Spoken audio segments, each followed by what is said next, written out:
जैसे हमारे यहाँ झाड़ू की महत्वता कही, जो झाड़ू होती है, बुआरी होती है, जिस झाड़ू को अपन झाड़ते हैं, ये महाराज 3 जगह पर नहीं रखना चाहिए। कितनी जगह पे नहीं रखना है? 3 जगह।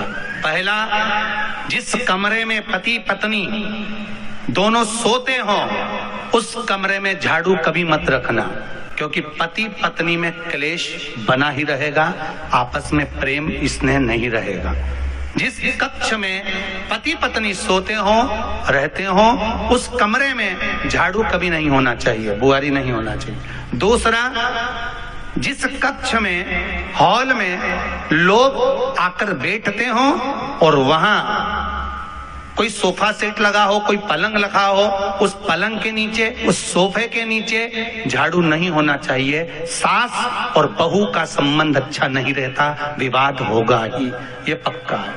तीसरा, अन्नपूर्णा का स्थान जहां पर भोजन बनता है, आप भोजन करते हो, रसोई घर में झाड़ू नहीं होना चाहिए। कारण, बच्चों में क्रोध आएगा, चिड़चिड़ प्रवृत्ति बनी रहेगी, और बेटा और बेटी संबंध आप करना चाहते हो समाज में, और बच्चे गलत जगह पर संबंध करने के लिए आतुर रहेंगे। इसलिए रसोई घर में बुआरी झाड़ू नहीं होना चाहिए। शाम को 4 बजे से लेकर 7 बजे के बीच में शंकर और पार्वती के भ्रमण का समय रहता है। मेरे देवाधिदेव महादेव और माता पार्वती के भ्रमण का समय, भगवान शंकर पार्वती घूमने को निकल गए।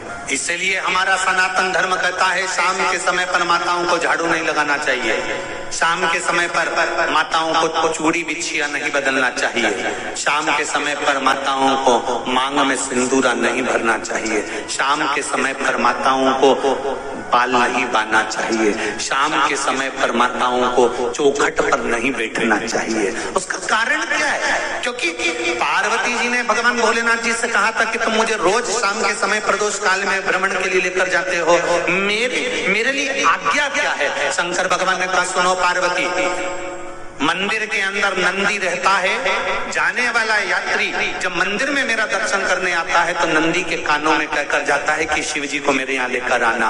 मैं नंदी के अनुसार उनके घर जाता हूँ, मेरा काम है उनका कल्याण करना, और तेरा काम है उनके घर की नारी को अखंड सौभाग्यवती का वर प्रदान करना, ये तेरा।